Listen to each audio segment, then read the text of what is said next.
Saudara-saudara, ini akan menjadi satu langkah besar perubahan politik manusia. Abad ke-21 manusia akan mementingkan hak asasi manusia lebih daripada kuasa otoritas daripada negara intern. Saudara-saudara, saya ambil contoh saja. Ini anak saya mau menghajar, jangan campur.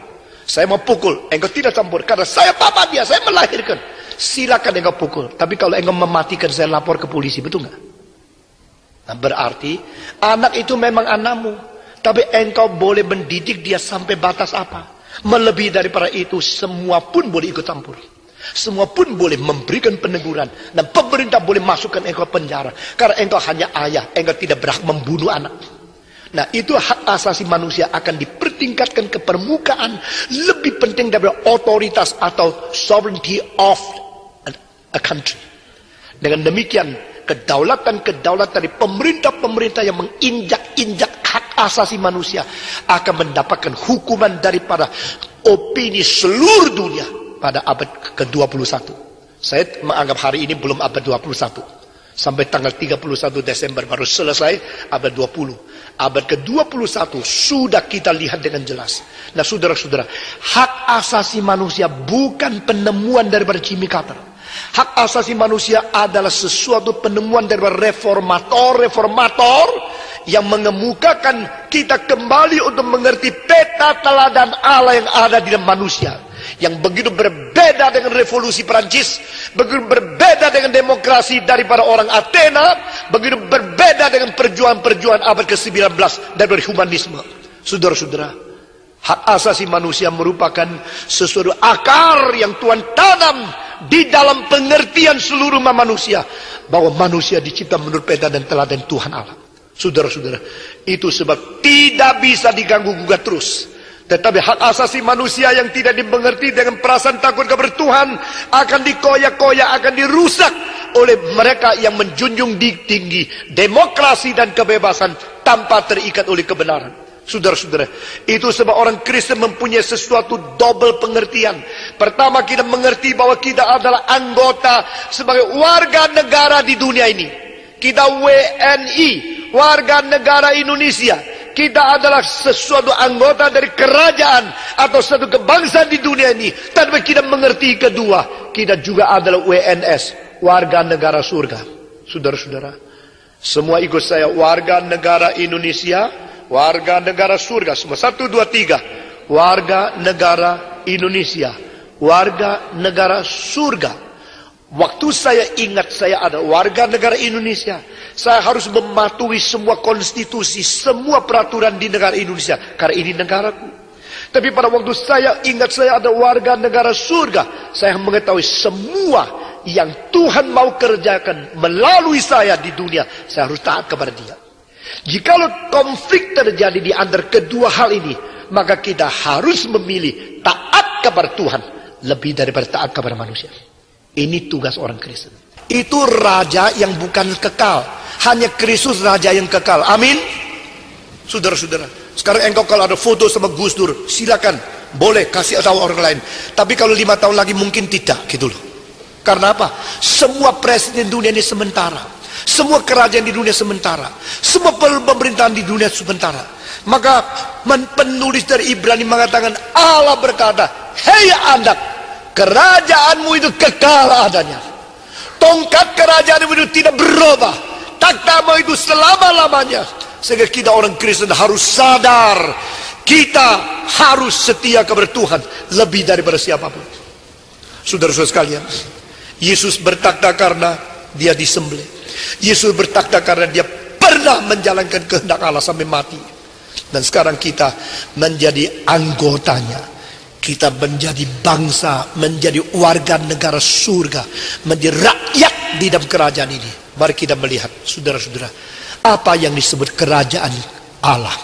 Wilayahnya itu di mana?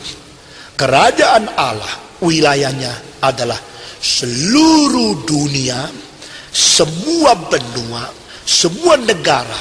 Di dalamnya ada yang dipilih dan ada yang diselamatkan oleh Dia. Dan di manakah takhta dari kerajaan itu? Di dalam hati setiap orang yang sudah diselamatkan dan berbakti kepada Dia. Di situ kita melihat bahwa 24 tua-tua tersungkur di hadapan Dia. Jadi mereka berbakti kepada Dia. Mereka bersembah sujud kepada Dia. Mereka mempunyai perasaan takut kepada Dia karena hormat kepada Dia, karena sudah ditebus oleh Yesus dengan darah yang dialirkan di atas kayu salib. Saudara-saudara, kita melihat lagi yang ketiga, pemerintahan itu berada di tangan siapa? Berada di tangan Yesus Kristus yang pernah mati dan bangkit bagi kita di dalam dunia ini. Keempat, yang paling penting, ini prinsip pemerintahan itu apa? Nah, saudara-saudara, saya minta saudara perhatikan, di dalam dunia ini pemerintahan itu mempunyai ide keadilan, mempunyai fakta dosa. Baru saja buku yang sangat bagus sekali saya baca, seorang dari Tiananmen Square yang waktu di dalam penganiayaan, lalu dia akhirnya melarikan diri ke Amerika, dan dia menjadi salah seorang penulis daripada film yang terkenal namanya He Sang, salah satu di dalam 6 pengarang yang paling penting. Dan dia ketemu dengan saya di Amerika beberapa kali. Dia telah menulis satu buku, The Confession of 5,000 Years China. Buku itu dia mengatakan berapa banyak dosa dari Tiongkok, permulaan dari Tang Yao, Lu Shun Xia Yi. Orang Tionghoa beribu-ribu tahun yang lalu, mereka percaya kepada Allah yang esa, dan mereka berbakti kepada Tuhan Allah. Raja Yao tidak menurunkan kepada anaknya. Semua bilang raja, kaisar, biarlah anakmu meneruskan engkau. Dia bilang tidak bisa, anak saya kurang rajin. Bagaimana dia bisa melayani rakyat? Dan dia kadang-kadang kurang adil, sehingga dia masih bisa bikin kesalahan. Saya tidak bisa percaya kepada dia. Saya tidak bisa menurunkan tanda kepada dia. Coba cari yang lebih baik. Lalu mereka mencari satu orang. Akhirnya menemukan seorang nama Sun, begitu hormat kepada orang tua, begitu suka melayani rakyat, begitu berkorban di dalam dunia ini. Akhirnya mereka membawa dia, saudara-saudara, dan Yao memberikan kedua anak perempuannya untuk menjadi istri daripada Sun. Waktu itu masih poligami. Ini sudah beribu-ribu tahun, lebih 2000 tahun sebelum Konghucu, saudara-saudara. Lalu di situ kita melihat Sun memerintah dengan adil, memerintah dengan luar biasa baiknya. Tapi pada waktu Sun tua sekali, mereka mengatakan, silakan turunkan kepada anakmu. Dia bilang tidak, anak saya kurang belajar, anak saya malas studi, dan anak saya maunya menang sendiri.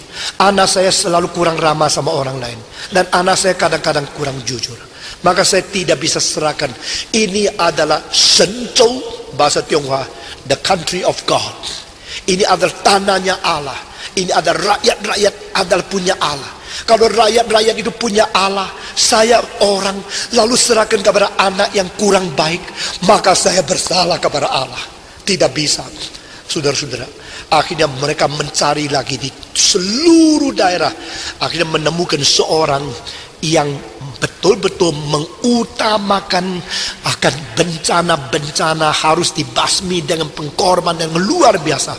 Waktu itu bencana banjir selalu merusak akan semua sawah, selalu membuat rakyat miskin luar biasa. Dan ada seorang yang waktu mengerjakan bagi membasmi kebanjiran, menolong akan kebanjiran itu, 7 tahun 3 kali lewat rumah, dekat rumah tidak mampir, karena dia mengutamakan rakyat.